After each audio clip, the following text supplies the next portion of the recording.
This is Gateway City Sports. I'm going to do that again. Okay. I don't give a shit about the video or not. I wasn't ready. This is Gateway City Sports. It's a trap!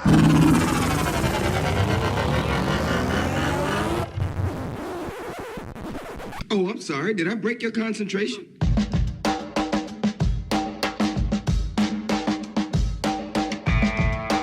This is the Team of Rivals podcast. Everything you want to hear from the big sports to the big screen. He's all by himself, fires into the end zone. Caught! Touchdown! No! Vaughn into the windup and his first offering. Just a bit outside. He tried the corner and missed. He doesn't like you. I don't like you either. Time winding down. Michael for three. Yes! She is gone! I don't believe what I just saw. Go crazy, folks! Go crazy! You believe in miracles?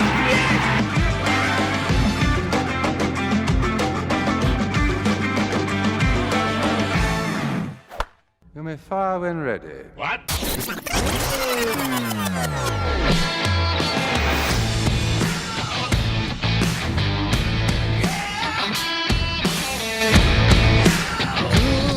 Cubs and Cardinals fans, it's Thursday, November 4th, and this is the Team of Rivals podcast, proud members of the Gateway City Sports Network, where you can find great podcast and blog content every day of the week. You can follow us online at teamofrivalspodcast.com.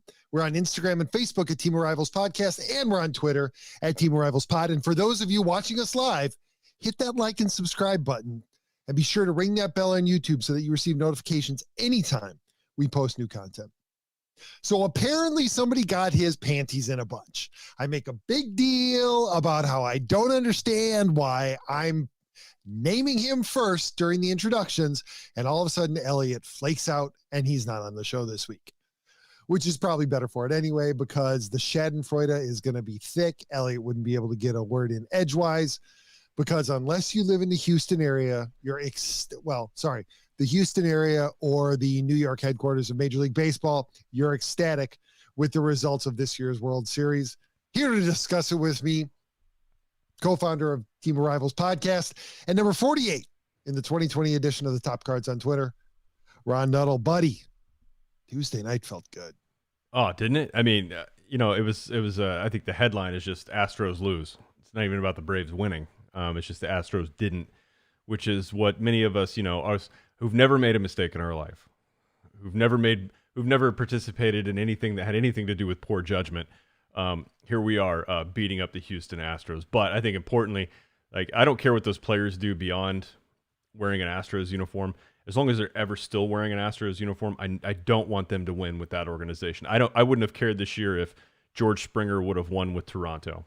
That wouldn't have bothered me, as long as these guys move on. As long as they're sitting there in Houston with that uniform, and especially Altuve, who I liked so much before any of this stuff came out. I just cannot process that team winning, because I don't want them vindicated for the shit they pulled in years prior, right? Now, look, with that said, we covered it extensively on here. Man, nobody's perfect. No team's perfect. I get it. How long is this going to go on for? If you're a poor Houston fan, you've never seen a championship, and the only one you have, it has a big fat asterisk on it, right? And I know it doesn't really, but it kind of does. And so forever, anybody who's a rival against Houston, they're always going to throw that up in their face. But hey, man, it's deserved. And I don't want to see that team win with anybody who's left over from the 2017 campaign. I might be a dick for being that way, but I don't think I'm alone. We live in a baseball nation full of dicks then, because a lot of people feel like we do. I'm going to go even bigger dick on you for this one. Oh, we're going to compare dicks here. Okay. We're going to get into a pissing contest here. Yeah, it felt good, especially because the Astros, I mean, come on. They went out like a bitch. They went out with a whimper on this one. Yeah. They didn't even put up a 7-0. The game was never in doubt. And I think the best part about it was when we got home today, my son asked me, "Hey, Dad, who won the World Series?" Because he knew that it was going to be over by last night. Yeah. So we watched it on Sunday. Obviously, no game on Monday, so he didn't know. And I was going to text his mom Tuesday and say, "Hey, let him know that the Braves won." I was like, no, he'll find out. No worries. So he asks me when we get home tonight, "Dad, who won the World Series?" Wait, you don't know? No, I don't know. Oh, well. So you don't know what happened? No, I don't know what happened. The Braves won. Yes. He didn't even know why. He was just ecstatic that the Braves won. So you know what? I'm raising him right. And the Braves are one of those few teams that there's nothing to dislike about them. Like when you're playing them, of course you want to beat them. The Cardinals had them in the 2019 playoffs in the division series before they got, basically blanked by the Nationals. But even then, a little bit of stuff with Acuna doing the throat slash motion, whatever. Yachty did it right back to him, of course, as you could predict. But still, I think throughout the years, rarely have they ever had a player that Atlanta's just never given you a reason to just hate them. The most hated player I can recall on their team, is probably John Rocker. He's probably the only idiot that I remember that was universally disliked. Right. Even the Marcell Ozuna thing that's happened this year has largely been forgotten because he's not been a factor since May, June, somewhere around there, where the domestic violence charge and who knows about that situation, man. I mean, nobody knows anything, but his wife beat him a couple years ago. Then he hit her with his cast on. I mean, who knows what kind of shit's going on in them walls, but that's largely been forgotten. Nobody's talked about that anymore. It really is amazing when you drop 2/3 of your outfield, because they did. If you think Acuna being out and then Ozuna being out, they just extended him last year too. I mean, he had a monster 60-game season with Atlanta as coming in as a free agent.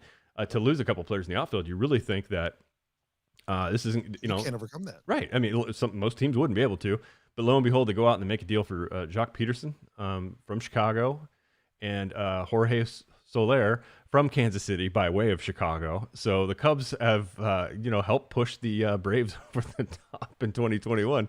And this was a team that pushed all in. Think about it. They did. At the deadline, they were, unless I'm mistaken, they were either below 500 or really close to it. They were hovering around it for a long time. And I think they were in maybe 4th place in the division. I don't know if they ever got down to 4th because that division wasn't that spectacular. I think the Mets.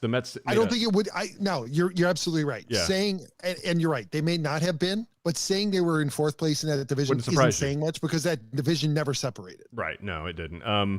They did at the end, of course, but it really is. You mentioned before we hit record. It's what a way to identify your window, right? And you knew you had a pretty good chance to pull away from that division if you could just make a few moves, and they did it to their credit. A lot of teams don't do that. They hold back. They wait for whatever reason. They've got somebody in the system that they don't want to block the next year or the year after that, so they just don't make those kind of moves. The Braves did it. Those don't always work for you, but they did for them this year. But if you don't make the move, you never give yourself the chance. And I've been trying to get this to my 10-year-old, who the last couple of games decided he just didn't like swinging the bat anymore, I guess. And look, it's Little League, and your chances of walking are pretty high, and he figured that out. And he's like, I don't even have to swing this bat to get on base. But he watched 2 in a row. He watched go right over the heart of the plate and was disappointed. I'm like, you know what? If you never take the bat off your shoulder, you never give yourself a chance. And if you don't ever make those deals when you need to, you never give yourself a chance. Then the Braves took a chance, and it paid off for him, I think, in a big way. And my God, that home run, that Soler hit was just, that reminded me of the help me with his name. I'm going to screw it up. The Cub who hit it over on the goddamn rooftops. Glenn Allen Hill. Was that him or was it somebody? Glenn Allen Hill. Glenn Allen Hill. I mean, it was reminiscent of a ball disappearing off. He literally hit it out of the park. And that's not an easy park to do that in. No, one, you have to hit it in the right spot. You can't hit it too high. You can't hit it too low. You got to hit it just perfect. And it has to be to left field. Yeah. But I mean, they were putting the side by side of Albert's home run against Brad Lidge in 2005 in the NLCS, and you can argue whichever one you want. They're both impressive, but my God, I've never seen a ball disappear off the center field camera that quick. No. So it was, and that was the frustrating thing with Jorge Soler as a Cub, was that incredible power, right? But he just couldn't harness it for more than short stretches at a time. And he harnessed it at just the right time. He got hot at just the right time. And that's the thing. Like, they probably got the max out of those players that were going to get in that short window. Peterson and his pearl necklace included, right? Yep. That was what they were going to get. It'll be interesting to see what's going to happen to that team. I think we were kind of just browsing the free agent lists for all these clubs before we went on tonight. And they have a pretty impressive class of free agents just coming out of Atlanta. And of course, there are a lot of other teams that have some pretty big eye-popping names that have potentially hit the list. You mentioned it earlier. They've got a couple days here to get to either accept a qualifying offer or move on. So there's time. But if you look at it, some of these guys are pending. They're saying Freddie Freeman's market value is $27.3 million. He's probably going to get it. Well, you know what? I think Freddie Freeman's market value is higher because it's going to take a bigger offer, I think, to get him to leave Atlanta. He's clearly happy there. And honestly, just to get back to it, and then we can continue with the free agents. His reaction when Anthony Rizzo struck him out this year. That was one of my favorite sequences in the whole year. Absolutely what endeared me to this team. And I didn't even realize it at the time, but from that moment forward, I was kind of cheering for Atlanta after that, because it's like, you just got embarrassed by one of your friends, right? But he's a position player. You just got embarrassed by another first baseman throwing some eephus ball. You swung and missed at it, and your reaction was to laugh. At yourself and how stupid you looked on national television, and still you were able to laugh as you went back to the dugout. Dude, Rizzo's had all my respect. Yeah, and that's the only option you should really take. But I think he genuinely took that option. He's like, son of a bitch. I was trying so badly to hit one out, out on the street against this guy, and he just got me. He just threw a beach ball by me. And that their relationship is such that had he taken Rizzo out of the park, Rizzo would have had the same reaction. Yeah. He would have been laughing his ass off. Yeah, it reminds me. I mean, Rizzo's had a couple of those moments this year too, where it appeared that he stole second base off of Yachty, and was kind of looking back at home plate when he saw that the Cardinals challenged it. He turned his head and he went, "Shit!" You could see him doing it, and then they were kind of grinning at each other as they walked off the field. But he was sitting there going, "I stole one off of Yachty. I got him," and he knew he got tagged out, and he didn't want the Cardinals to challenge it, but they did. Yep. And he almost got it, though. Pitcher fell asleep over there at first base. But Rizzo's had a couple really great moments like that. But Freddie Freeman, again, really, there's nobody on that team that's not likable. So good for Atlanta. It's been quite a while. I didn't realize actually how long it had been since they had not just been. I mean, that's the last World Series they had been to. No, I guess they went in '99, right? And got bumped by the Yankees again. But I didn't realize. I guess, man. That was 19. Correct me if I'm wrong. Was 95 the first 6 division season? I think it was. That's when a lot of stuff changed in baseball. I think the regular interleague play crept into the regular. I could be off by a year. So correct me if I'm wrong, but you might be right. I think that's when interleague play was introduced along with the new 6 division league, right? Because if I remember correctly, the 1994 strike shortened season was when was it 94? 94 was when the National League Central was created. So yeah, 94 they went to 6 divisions. Okay, I'm off by a year, but so that must have been 94 was shortened. Yeah, and so was 95. It started late, and that's the last time Atlanta had a championship. I just didn't realize it'd been that long, man. 26 years. No math wizard, but that's still quite a while, right? I mean, you kind of forget they've won so many divisions and been to the playoffs so often under Bobby Cox, a little bit less under, current management. But I don't know if that's. We were in the prime of our youths. Oh man, I was. What was I doing in '94? I guess I graduated high school. If you guys want me to broadcast my age, there you go. 94. I was on my third post-secondary school experience at that point. I was just starting at ISU. Okay. Yeah, I joined you there. What about I guess 7 years later? Is it that long? 6 years later? Yeah. Were you like a doctor or something? I mean, that's a long time to be in. Masters. No, yeah, I did take 7 years to get my undergrad. No, you know what? If you want to start me from the day I graduated high school, it took me. Yeah, I guess it would have taken me. Military doesn't count against you. That's right. I tell you what, though, when you hit the job market, and well, let me put it this way: when you're invited to a party by a freshman who doesn't know how old you are, and you have to say, that's probably not a good idea. That's just, best thing that happened to me was when I got to ISU. I was assigned to Ham Witt, which at the time was the transfer student dorm. So I was in a dorm with a bunch of other 21-year-olds, which was the best possible thing in the world. No. When I hit the college scene, I was a little bit older. Yep. I could do a lot, but I lived off of campus with our good buddy, and so that was I would have rather spent my time back in school doing what I did versus what I could have done had I went right. Had I done the normal thing. So whatever. Nobody wants to hear about our past. They want to hear about what we think about it. Sure. We'll save that for our Patreon. Speaking of the past, I have something for you tonight here, and I thought it was kind of funny. Before you and I got our new boards here where we could just take calls right on our cell phones, obviously we don't want to broadcast our numbers out here when we've opened up the lines, and we haven't opened up the lines for probably more than a year, right? It's been a long time. It's been a long time. I generally don't like doing that. For some reason, I feel like, am I really relying on callers to push our show for us, or can we kind of do that on our own? And I don't especially knowing the people who listen to this. Oh shit. But no offense, we love you guys. No, we do love you guys. But I don't like, obviously I'm not going to push my own personal number out here on the screen for people to call in. So we've been using a Google Voice, which is like a random generated thing, and it stays with you for a year as long as you're using it. Well, evidently, we haven't used this number since like June of 2020, and it might even be earlier than that. Yep. We got a couple voicemails on it. Oh, please.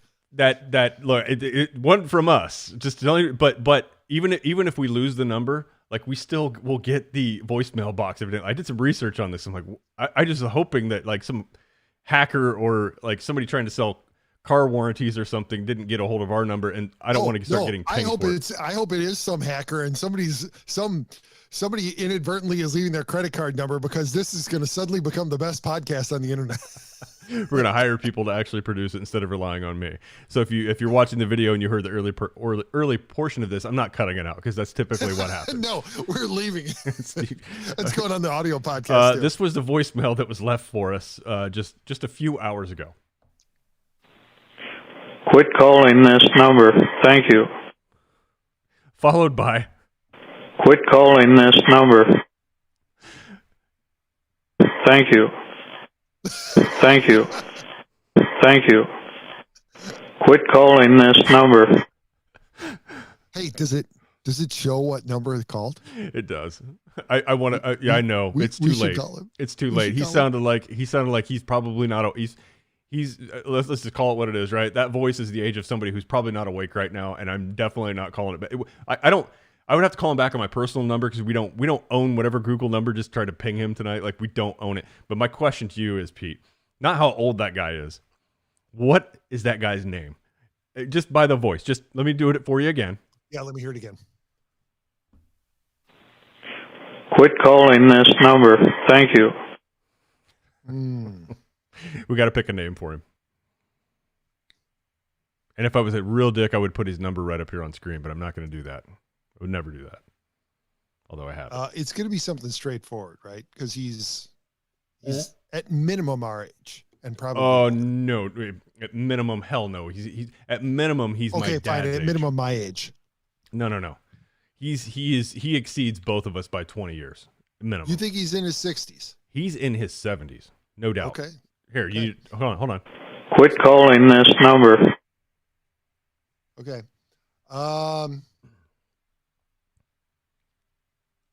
Thank you. I'm gonna go with something fairly straightforward. Something like, well, hell, because it's close to home. I'm gonna go with Mike. See it? That doesn't sound like a Mike to me. I'm gonna go with his real name is not this, but this is what he's known by, and that is Bud. Okay. Yes. Okay. I absolutely can get with that. You're right. He goes by a nickname. He does not go by his given name. That is true, because his real name's probably like Eugene or something, and he goes by Bud. Yep. Runner-ups. Red, Whitey, something like that. Yeah, right. He's definitely does not go in the nursing home. He does not go by his own name. It's Bud, or at the VFW, wherever he frequents, where we were, because the background noise suggested he was in a bingo parlor or somewhere where he should have been. So it's going to either be Bud. I'm even going to go with Herb as a runner-up. Ooh. Herb might be. Is that a little too old? No, well, Herb's not. It's not that Herb's a little too old, but Herb may actually be his name. Thank you. You're welcome, Herb. It's like my grandpa. My grandpa, his given name was Ernest. Nobody knew. He didn't even know his name was Ernest until he was in his 70s. When they finally found his birth certificate, everybody called him Harold. Nobody knew where Harold. Actually, nobody called him Harold. Harold is what he wrote down Harry? on his paperwork, and when he signed stuff, everybody called him Fuzzy. It's Fuzzy line. What a world. But yeah, so that was we apologize, Bud. That was not us calling. Somebody else has this number now, and it's not us. And so you will not be receiving a call from us. And I will delete that voicemail. No, save the voicemail. Save it on your board. I've already got it saved on the board. It's not going anywhere. Quit calling this number. That was that you have to have that at the ready for any time, you know. Braden calls in. Yeah. If Elliott tries to join us tonight, anything. Thank you. Ready. Thank you. Yeah. Okay. I'll that's definitely an archived soundbite. It's not going anywhere. So we apologize, sir. And hey, look, if you're still with us over this next year and you get other random calls, you decide you want to leave more voicemails, we will happily play them on the show. Hopefully it's a weekly update. That would be, oh my God, wouldn't it be amazing? We could come up with a whole jingle for the Bud update. Bud. I got to get more from him because this is the max I got was. That's not enough. Quit calling this number. Thank you. That's it. It's all Bud gave us tonight. Thank you. I really want him to call back and leave something more. I do too. I hope he does. It's unfortunate that Elliott's not here. We were discussing in the chat during the week how we were going to formally put in our application, and I guess we should do it right here. Get the you want to do this now? Audience behind us. I think we do it now. Even though Elliott's not here, he'll still be a part of it. For those of you who are watching, listening after the fact, the Team of Rivals podcast is formally putting in our application to be the co-general managers of the New York Mets, because apparently nobody in baseball wants to work for that team. And Ron, I figure we can't fuck it up any worse than they already have in New York City. No, what just a wild west, even though it's in the very far east of what you would want to do potentially as a GM going in with, who's the new owner? Cohen? Like, seriously. I mean, legitimately, why would we not want that job? Anything, as long as we can justify the move, he's got the pockets to pay for it. Hey, you know what? Here's the thing. If we're able to get their attention and they call us, I'm not gonna answer the phone. I'm just gonna play this for them. Quit calling this number. Thank you. Okay, so Bud will represent us. We'll even give him a hefty 0.5%. That's right. I think agent fee, but you got an owner with pockets, and I thought they would make a splash last year, and I think they try to, right? I mean, when you bring in a Frankie Lindor and you extend him like that, you already have pitching staff that's, I mean, they could, depending on health, they could be very tough to beat. And they've got deep pockets now that, was it Wilpon, the former owner who got fleeced by Bernie Madoff? I mean, that was a disadvantage for like half decade or a full decade, right? Where they were kind of hamstrung by that whole deal. But, when a new guy stepped in, you thought he was going to make a splash. I thought they would do a little bit more, I think, in free agency last year. That division, nobody runs away with that division. And they haven't run away with it for a long time. Atlanta just stayed a little bit more consistent from August on and kind of pulled away. I would love to have that job. And I mean, let's flex his muscle, right? Yeah. You're absolutely right. Nobody's running away with that division. So let's push all in. Let's go for 1 year, right? We're re-signing Baez. We're signing Syndergaard. We're getting out there. We're going to bring in Scherzer on a 1-year deal, right? Like, we're going to go all in. We're going to spend all of Steve Cohen's money. We're going to win the division. And what's the worst thing that could happen? He could fire us. That's okay. We're walking away with millions of dollars in our pocket and being able to say, hey, we're the general managers of the New York Mets. You know what? Being fired as a GM of the Mets is probably like being blocked by a popular account on Twitter. It's like a badge of honor. Yeah. It's not. There's nothing shameful about being fired as a GM of the New York Mets. And the other thing in that market is the expectation. I mean, Mets fans are going to have expectations, right, for spending money, but the rest of baseball doesn't. Oh. So... the best part about it is we keep doing this podcast. We keep rooting for the Cardinals and the Cubs, even as we're trying to get the Mets to the World Series. I won't even know the score half the nights. Oh, I'm not really sure how I'm going to track it, or that I really care. It's just all we want to say is collectively we were. And let's face it, Elliott's going to be our assistant GM. He's not going to share the seat with us. That's right. He's going to be. You know who he's going to be? He's going to be. He's going to be Michael Gersh is to the Cardinals. He's going to be. Still, nobody knows what he does. And you know what? He declined to even interview for the job. Mike Gersh.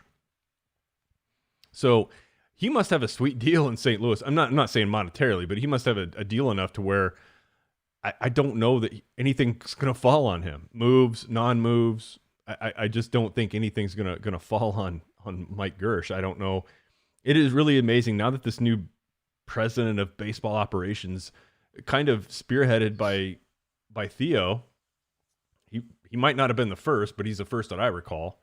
Yeah, that's taken that promotion. You're absolutely right. He was the first. And so now that it's like those guys still didn't step away from the camera or step away from the mic. They weren't the puppet masters behind the scenes. They were still front and center. Whereas historically, we're used to the GM being front and center. That's the guy who's shaping that roster. That's the guy who's affecting the minor leagues. Now there's, VPs and directors of player development and scouting that's separate from the GM, where, they kind of work independently. Maybe they collaborate. They didn't in the Cardinals case, which is why Walt Jocketty was let go. I mean, so it's just so weird now that you've got this president of baseball operations. You would think that they would, I don't even know, man. To me, it's a made up position. You get more money. Maybe your breadth of responsibility is a lot more broad, I guess. And you're absolutely right. It started with Theo when he came to the Cubs. That's my recollection as well, that he was the first president of baseball operations. He may not have been the first one factually, but that's the first one I recall. And I think the reason for it was because he couldn't get Jed to come over. The Padres couldn't let him go for a lesser position. So Theo couldn't come in as general manager and bring Jed in as an assistant GM. The Padres easily could have blocked that. So he had to move up so Jed could come in as the general manager. And the Cardinals, the Cardinals being in the central, just they were such a Me Too team to the Cubs from. But everybody's doing it now. I know, that's what I'm saying. Like, I don't really know what kind of move this spearhead. Other than you're right, if you've got a guy you want to bring up or retain that's in another organization or in yours, you want to give him something that's right, more responsibility or a better title. If you're sitting there in the seat, like, you've got to move out of it in some extent. But those guys are still, like, let's face it. I don't know that Gersh was pulling the switches and pressing the buttons and calling the people that needed to get Nolan Arenado into St. Louis. I mean, do you know what Gersh's voice sounds like? No. Neither do I. No, I really don't. Never heard a word from him. It might be. Thank you. That might have been him right there. He's Bud. Maybe you were. Maybe it was Mike. That's why he wants you to stop calling this number. Maybe it was him, but I really don't. I really don't know what he sounds like. I'm sure I could YouTube it and pull up an interview, but I just don't know what these guys do. They're not the same GMs that we knew that were the face of the organization. I mean, gosh, some of these organizations, I don't even know what the owners look like or sound like. I know what mine sounds like. I've seen him enough on camera. We just saw him recently when they let Mike Schultz go and hired Marmol as their new manager. But Bill DeWitt's pretty involved. I mean, as far as an owner goes, I hear his voice just as probably more than anybody. Now that could be because I'm just paying attention to the Cardinals more often, but I don't know of another owner that's involved as much, I guess. Tom Ricketts does a fair bit of media here. A little bit of PR. I think it's the same thing. Yeah. You're paying attention because still nobody's reached the Steinbrenner level ever. I mean, he was definitely the Jerry Jones equivalent in baseball to football. And isn't that interesting the way that is? Because that's absolutely the case in baseball. Most almost every baseball owner basically takes the backseat. You may know who they are, but you usually don't hear from them. Yeah. Whereas in football, you know who all the owners are. They may not all be on a Jerry Jones level, but you know who the owners are. Yeah, I don't even want to get into that right now because there's a couple notorious owners, and we talked about them last week. Not talk about them this week. There's been some developments in that case too, but really just nothing to talk about here. Anybody who's watching this knows about it. There's now coverage is starting to broaden on this whole NFL St. Louis lawsuit, and so I'm not going to. If you want to hear anything about that, go listen to the podcast Conduct Detrimental. With Dan Lust and Dan Wallach. Those guys have really been all over this thing, and they're completely unbiased. They're East Coast guys. They're not from St. Louis, but they're fascinated by the case. And they've been doing a lot of reporting, talking to a lot of St. Louis people regarding it too. So if you want to know about that, go there. We're going to stick with baseball tonight. Speaking of sticking with baseball, we were looking at Spot Track's list of free agents for this year, and obviously the list is incomplete because the qualifying offers aren't due until Sunday. We've already had some players start to decline their options. Well, they got a lot of TBDs on a lot of these guys, which is what you're talking about. Yep.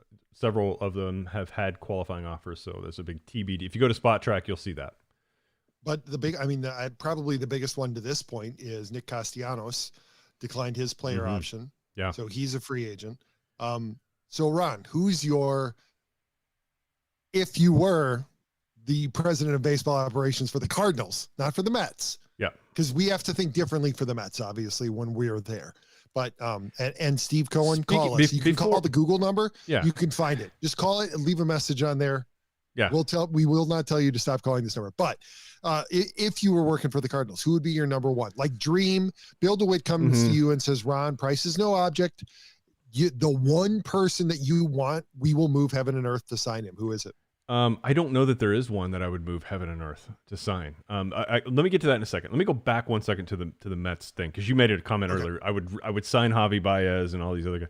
He's probably the one guy I might not sign him back. Now I've admired Javi Baez from his skills, his passion for the game. The setback for me with him is just he will do dumb shit. His situational hitting. I mean, now maybe that's a perfect fit for the Mets. and so to your point, I'm not ruling it out, but that's one thing I might disagree on is bringing him back. If I'm going to try to go all in for a year, I've got to know that this guy can catch fire at times. He can turn a game in your favor at times. In the latter half of the season, he got absolutely scorching hot. But he's like a yard dart, man. When he starts going down, he will go down. Lindor will go down with him. Anybody who's buddies with will go down with him. I mean, the thumbs down to the crowd. That's not a good look. That's not what It's not a good look when you're not hitting. It's not a good look when you're. Everybody forgot about that once he got hot. Yeah, fair enough, but it's still New York, and so they don't forget. So as soon as he gets cold next year, if you bring him back, they're going to be all over his ass. So yeah, I know, but it doesn't matter because we'll be gone. That's true. We got a really short. We're like a beta fish as far as GMs go. Actually, we're going to be like a goldfish, right? Every time around the bowl, it's like, hey, we're in charge. Hey, we're in charge. That's right. Let's go ask for more money. We want that guy.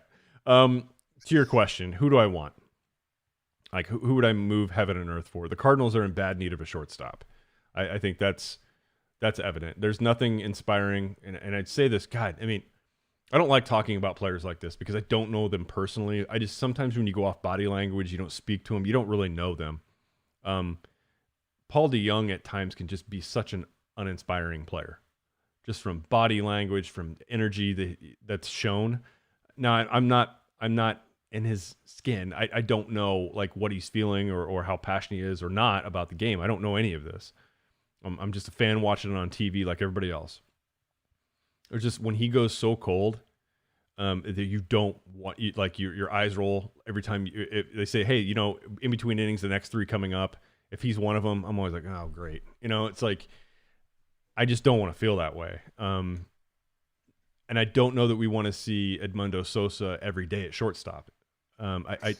Look, he's been great off the bench. Great as a guy you can move around, a la, Ben Zobrist. I just don't know that as an everyday shortstop, that's who we want long term. That's who you're going to build a team around. They've made those mistakes before about relying on guys to be something that they're just not. And I think these two might be. I understand that, look, a couple shortstops out there right now. Trevor Story is the big name that Cardinal fans talk about, and I think that's because this is dealing with Colorado. They got Nolan Arenado there that was the left side of the infield. So to a lot of people, it makes sense. I might be crazy, man. I'm just not as excited about Story. I don't know what it's going to be like when you take him out of Colorado. And I know that, Arenado kind of proved this year that wasn't as much of a factor as what some people might think. It is certainly a factor. You cannot deny that when you play 81 games in Colorado, you're going to have inflation to your numbers. Okay. But there's also the argument that also deflates your numbers away because of the adjustment from high altitude. Absolutely. Yeah, absolutely. So it's going to be slightly different for every player, but overall, I bet if you looked at all the guys that have played elsewhere and then at Colorado that have been consistent, if you looked at Larry Walker, and he's pretty damn good in Montreal, but if you looked at him in Colorado, his numbers were gaudy. Andreas Galarraga, now he turned his career around by going to Colorado, but I mean his numbers were gaudy. You can point to other guys too.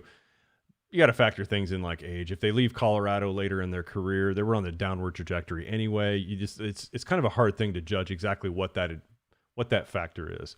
Long way of me saying I don't know. I'm just not that excited about Trevor Story. He's a guy that's going to command close to $30 million a year, likely, right? You're already doing that with Nolan. You're giving Paul Goldschmidt 25. It's not my money. At the end of the day, I don't give a shit how much the Cardinals spend. I just know they can only spend so much before they hit a luxury tax level, and you start looking at other guys that you might want to keep or retain, and all of a sudden you can't because you're paying 3 or 4 guys, a lot. And so I'm not sure that's the direction I would want to go. Seager's another target out there, but he might even be more expensive. And I'm not sure that that's likely. You got Carlos Correa. He's going to command a lot. Baez is probably going to be somewhere around 15, 20, somewhere in that neighborhood. I don't see St. Louis targeting him. They just got rid of Carlos Martinez. I don't think they want to bring another a position player version of Carlos Martinez into the fold right now. What's the guy from Toronto? Help me out. Semien. Another candidate. You don't want him because his name's too close to Seaman. Maybe. I know it's just those do players you, don't. On. Do you really want? I don't care. Prince Sex, Masturbator, and Seaman on your team with me as your co-host? That would be interesting.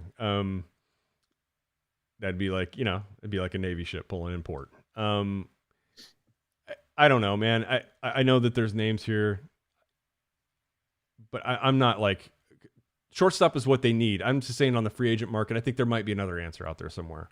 I'm just not sure I would throw $25-30 million at any of these guys. If I was the one making a decision, I just don't know that I'm doing that.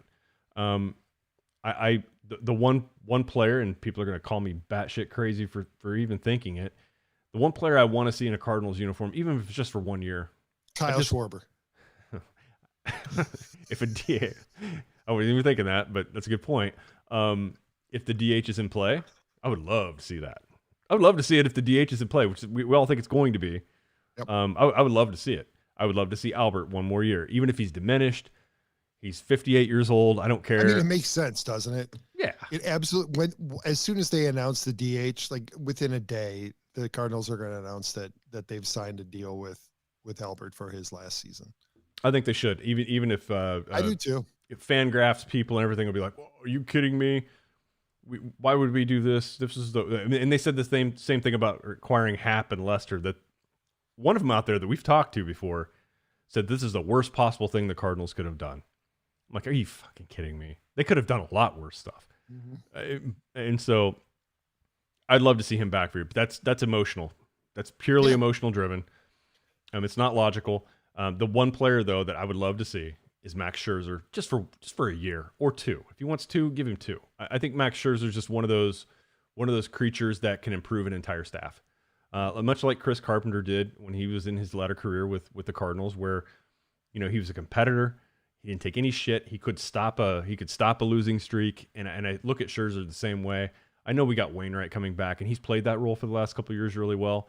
I just don't know how much that 87 mile an hour fastball is going to get him over the long haul at age 40. Look, Scherzer's not too far behind, but he's a little bit different creature. I being a local St. Louis guy, I would love to see him in there. And all of this right now, I'd say out of all of the things I've just said, Scherzer's still emotionally driven, but it still would make sense. Just from a player and his ability level, even at his age, I think would be a positive. And we all know that the one thing that they struggled on and had a lot of questions, they were able to patch it up enough to make the playoffs, and that is their pitching staff. So shortstop, starter, and I'm sure you could always use bullpen pieces. And that's the thing that looking at down the list, Pete, not to just jump directly into the Cardinals thing, 'cause there's a lot of players to talk about. A lot of the guys they brought in to kind of stabilize that bullpen are now free agents. Luis Garcia, TJ McFarland, Wade LeBlanc. I mean, these names we were laughing at, like, who the hell are these guys? It was like the MLB Cleveland Indians from the movie. Like, this guy's dead. Like, we didn't know who any of these guys were, and they're free agents right now. I would like to see them bring a couple of them back, but you never know over the long haul. Some of these players were new to the National League. The second, third time around seeing these guys, the league adjusts. So maybe you caught a little bit of lightning on a bottle for a short period of time. Bullpen help is definitely something you can always use. And I think we'll definitely see a piece or two. Probably every team's going to pick up a piece or two for their bullpen. Of course. I would love to see them pick up a good starter. Max Scherzer would be my target. I don't have the best answer to provide for shortstop. I just wouldn't throw a ton of money at any of these guys. There's got to be an answer somewhere else. Yeah, I tell you, it's funny, and we've talked about this before, right? In the waning days of the season, we were identifying the exact same needs. But actually, not the waning days. Throughout the season, you remove a team from it and say what was wrong with either the Cubs or the Cardinals, and it was the exact same thing. We could have been talking about either team on any given night, because they have the same holes, and going into this year, they have the same holes. Now, the Cubs don't have the same solutions at the corners, for example, right? But the big glaring holes are the same: shortstop, starting pitching, right? And I tell you, if it was me, Carlos Correa is the one player on the market where I would pay the money, pay the years, and then figure it out. Because there's nobody in the system right now who screams third baseman of the future within the next several years. So once some of those middle infielders start to hit and one of them is pushing his way to shortstop, at that point, Correa is probably on the decline anyway. So you move him over to third base. He seems like that kind of player. He seems like that leader.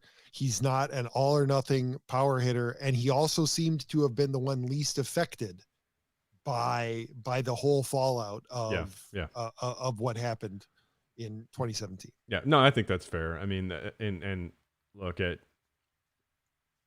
25, 26 million, whatever he's going to end up getting. I guess the duration counts for a little bit here, but I don't know what Arenado has left in his contract. 7 years, 6 years, something around there. So he's not moving. If you brought a player like him in, he's not moving over anytime soon.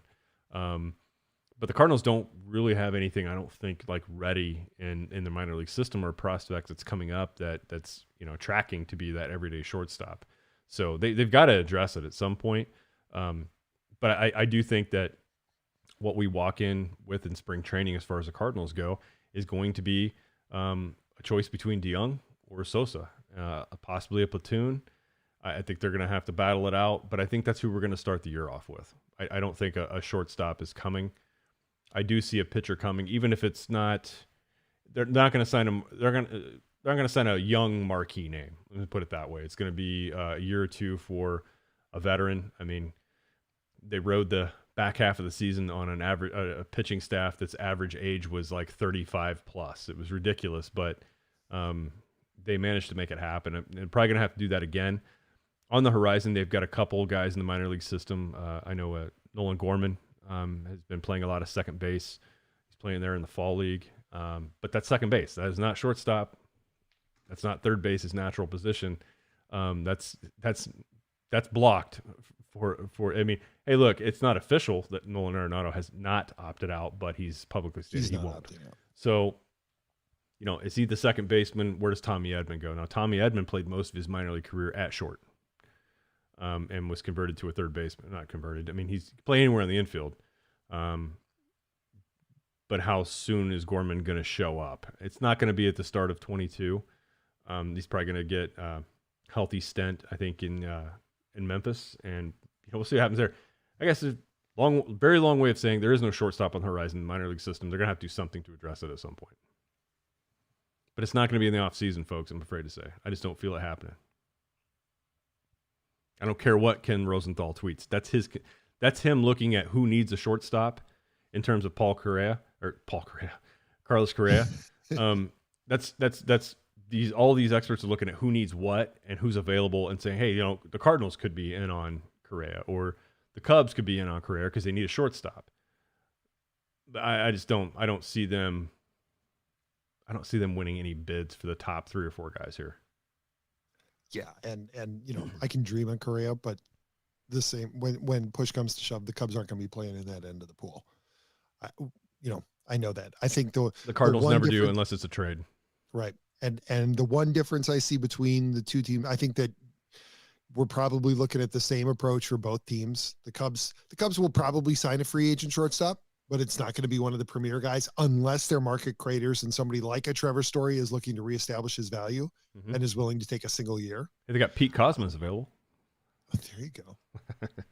Former Cardinal. I think the biggest difference will be I agree with you. I think I can definitely see the Cardinals signing a veteran pitcher, somebody at the top end of the scale for 1 or 2 years, somebody who is looking to make one last push for a ring. Mm-hmm. Cubs aren't going to play there. The Cubs are going to look for a value, some guy who is mid-range, high risk but high reward, somebody who they can get at what is perceived by them internally to be a bargain, right? He's risky, and so it's not going to cost them as much to get him.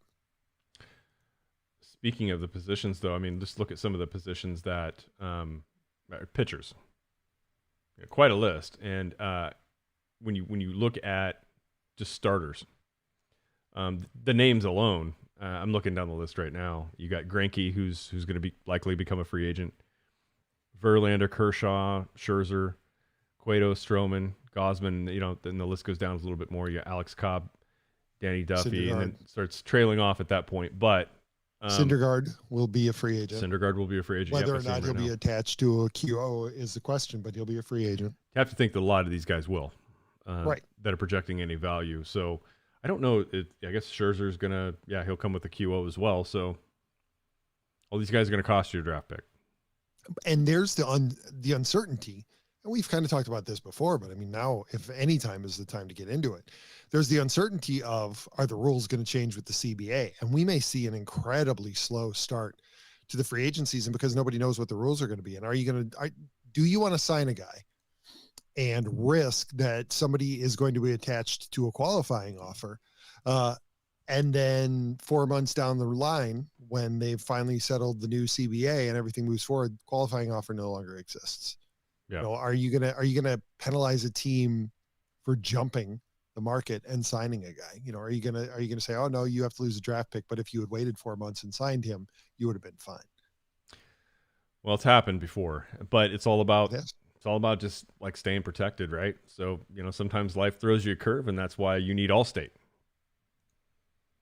The Wiley Group has 2 locations in Festus and Arnold to serve you. They offer home, auto, boat, motorcycle, business, life insurance, investments, and so much more. They offer a customized approach that is unique to your situation. Make sure you, your family, and assets are properly protected. They offer great rates and savings. Give Sean a call today at 636-764-6294. They'll help you with an insurance quote right over the phone. You can even give them a call if you want to talk sports. They do that too. We all have busy lives, so you can email Sean at SeanWiley@Allstate and talk to him about your coverage options. And remember, you're in good hands with Allstate. Isn't this the logo? It used to be the logo. I hope it is, because they're a sponsor. I hope you're getting it right. I'm trying to. All right. They may have abandoned that. No, I still think they have it. I tell you what, though, if you're a streamer and you've been watching baseball or anything else sports related, the Liberty Mutual insurance ads. My daughter. Liberty. My daughter recites it. Liberty. Yeah. Liberty, liberty, liberty, liberty. My daughter will sing it when she hears it in the background. So it's into the kids' brains now. They've planted the seeds. They might be smarter than we're thinking. Of course they are. So give it a little backbeat, remix it. Yep. Yeah. Yeah. She hums it every time it comes on. Of course she does. I will never buy Liberty Mutual Insurance simply because of those fucking ads. But I'm an adult. Well, your daughter will. Yeah, she might. That's right. Your daughter absolutely will. And look what I've got now. And what did I hear when I was a kid? Like a good neighbor, State Farm is there. And look what I've got now. And what do you not have? The sponsor of this show, who didn't have a cute jingle. They didn't have a catchy jingle. No. Oh, no, they did. You're in good hands with Allstate, but not nearly. But as it wasn't a Liberty one, and it is not like a good neighbor. They weren't a good neighbor. That's right. That's right. Probably didn't help also that. Oh, well, no, they were there. They've been headquartered in Northbrook for as long as we've been alive. So, but Bloomington was closer for you. That's right. And my father-in-law is a retiree from State Farm, so I've got to. Sorry, Allstate. I've been a State Farm family since as long as I can remember. People ask me why am I not like, USAA since I'm a veteran. I mean, like USAA because like a good neighbor. Jingle. My only response is like a good neighbor. I mean, one can't deviate from that. I mean, Christ. But anyway, so I don't want to talk about insurance. I'm talking about administrative things like that, or my bugaboo, my weak point, filling out paperwork, filling out anything like that. Speaking of filling out paperwork, I had to participate in a police report on Sunday. Did you? This is incredible. Now, what'd you do, Ron? This is baseball related because it was my son's season-ending party. So it was a pizza party for the kids at the baseball field, kickball game. There happened to be one real game going on at the top field. We were on the middle field. You imagine one side of the street, there's 1, 2, 3 diamonds all kind of like running next to each other. We were on the middle one. And there's a elementary school across the street parking lot. And I park where I usually do because I don't want my car to get dinged with a foul ball because they go into the street frequently. And so, Ron, did you park within 500 feet of a school? You're not supposed to do that. I park within like 50 feet of it. I can't carry the zero over. I'm bad with decimals. But anyway, I park where I usually do, row of cars in a parking lot. And we about 5 minutes out of the car, we're taking the kids, his wife and all three kids were headed to this little event. All of a sudden we hear this horribly crackling, crumbling, tumbling sound. I mean, just loud as hell. Stopped the game in the field above us. It's been raining a lot here. So an old dead oak just decided to come down. And when it came down, thankfully it didn't hit any of the cars and it didn't hit any people. It took down a power line on its way down. And the power line ripped out of another pole and just like Indiana Jones whip cracked a row of cars that were parked all next to each other. And mine happened to be one of them.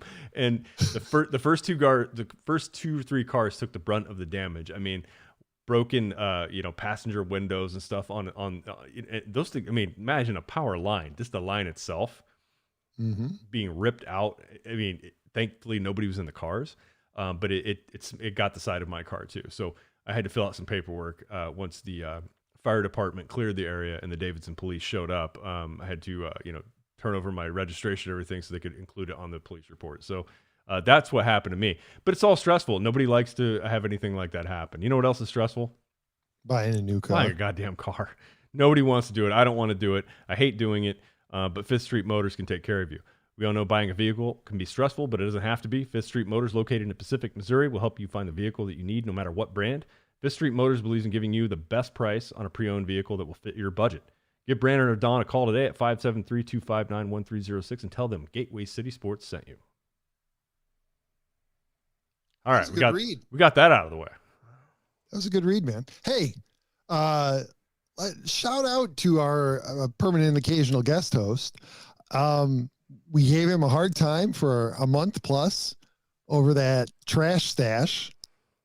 But mission accomplished for him. For those of you who don't follow Elliott or who have better things to do. I don't follow His picture of himself as Ted Lasso on Halloween got liked by Ted Lasso himself. Jason Sudeikis gave him a thumbs up. Yes. That was I when Elliott texts these things, I don't believe it. So I actually had to go to Twitter to make sure he didn't Photoshop that. But he's right. No, Jason Sudeikis liked his Ted Lasso. He looked pretty good. Elliott looked pretty good. He did. For a guy It's from too bad that Sandwich. he couldn't get the wife to participate. He tried. He did. She wouldn't go for dressing as Nate or Coach Beard. She wouldn't even go for Keeley. I mean, I was kind of hoping for Elliott's sake that she would have dressed up as Keeley, but so my wife would have dressed up as Keeley. Yeah, she would have. No. She just Speaking of trash stashes, how's Movember going for you there, bud? You know what? It's kind of weird. Like I had a longer beard a couple days ago. I cannot get over the hump of this itchy stage. I can't do it, and it just I can't sleep. That's the problem. Every time So here's the thing, man. You commit to the mustache now, and then you shave everything else, and you just leave the mustache, because then all you got to get over is just that little bit of an itch. And I know you can't see it, and we've talked about it, and I'm going to get a little bit closer so that you can see it. But I do have like 4 days growth on here, but it's so blonde that you can't see it. Like for the next 2 weeks, I'm going to look worse than Jock Peterson, man. Check this out. Oh, you're struggling. I mean, it's there, right? But it's so light that it's going to take forever to see it. Yeah, because if I didn't know any better, I'd say you're not even participating in this. Yeah, nope, it's there. How's mine? When did you? My blemish right there. When did you shave? 5 o'clock this afternoon. No, I've got a Phillips trimmer that I've not clean shaven my face for probably 2 years. I've got a Phillips trimmer that goes down to a 1, and then it goes back up to the level of a 3 by about 9 o'clock at night. So you guys. I was asking the boy about it. I was like, I'm going to grow a mustache during November, and he's all in on it. He's like, great. Oh, you want to? I said, yeah, I know. I was totally surprised. He said, just as long as you don't shave your head, Dad, you can grow a mustache. Just don't shave your head again. But so we were sitting there and we were looking at mustache styles, trying to decide what kind of mustache that I was going to grow. He wants me to go for like the bushy. I mean, basically what Elliott had going on there for Halloween. But I think once I get closer, I think I'm going to go for like the pencil thin, So once it's big enough that you can actually see it, I'm going to shave it down so that we get some definition here. Because I mean, look, if I'm going to grow a mustache, it's got to be weird, man. It's got to be a weird one. Well, of course it would be with you. I mean, you wear bow ties, so you wouldn't be able to. I mean, look, I don't know about the handle. I mean, I was thinking more like, are you going to try Raleigh fingers? It might take you till January. I couldn't do that in a month. That would take a long time for me to be able to do a Raleigh fingers. Yeah.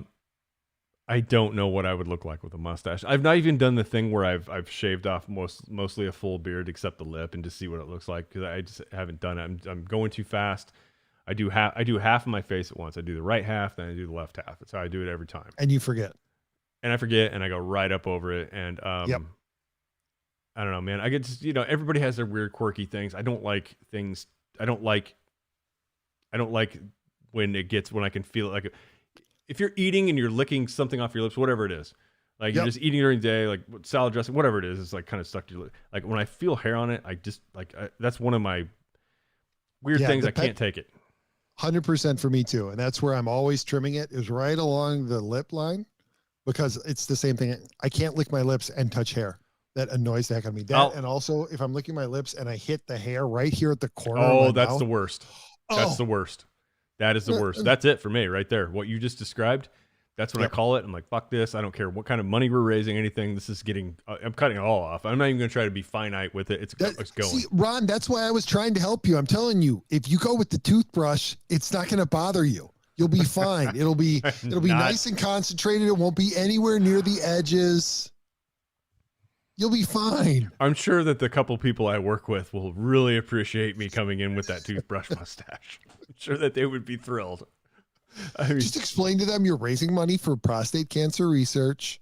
It's all for a good cause. You don't understand why they're In so Germany. offended. In prostate research in Germany. Yeah, they would totally go along with that. No, that's going to be the no shave thing is going to be very, very hard for me. I'll try my best, but there's no guarantees here. So I'll try. That's all I can. You got this, man. I got some things. I don't know if I got this one. You got it. You can do this. Ron, it'll take you like 2 days. Just get over the itch. Get over the hump. You'll be fine. Get over the itch. I hope somebody just tuned in right when you said that.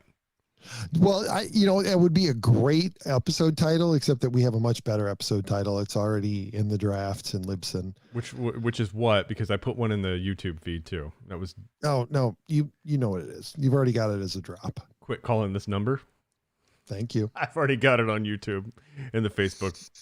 The Facebook description was already that one. I think this may be the first time that we've ever been on the same That's page right. on an episode title. Thank you. Quit calling this number. Oh, All right. I think that's the absolute best possible way to go. It is the best way to go out. Thank If you. you enjoyed this episode, don't forget to subscribe. And if you want to help spread the word, please give us a 5-star review. And really, seriously, I'm gonna break from the norm. Do give us a 5-star review. Comment on the videos. That's the stuff that's gonna bring it up in the rankings and get other people to notice it. We know that you're not selfish like that. You want to share us with other people. And if you don't, pretty soon Ron and I are going to start charging you, and you don't want to have to pay for this because it's just not worth it. God, no, it's not. Anyway, give us a 5-star review and tell your friends to subscribe. We're available on Facebook, YouTube, Apple Podcasts, Spotify, and wherever else you listen to podcasts. Also, be sure to check out the other Gateway City Sports Network podcasts, including the Derek King Sports Show, 2 for 3 with Moose Michaels, Yacker Jacks, XFL, STL, and End the Cards with A-Train Arlington Lane. Send us an email at the show at teamofrivalspodcast.com. You can find Elliott on Twitter at TOR_Elliott, and you can find Ron at TOR_Ron75. And Ron, there's only one way to go out.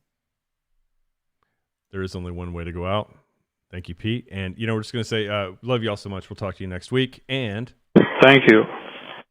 bye-bye, everyone.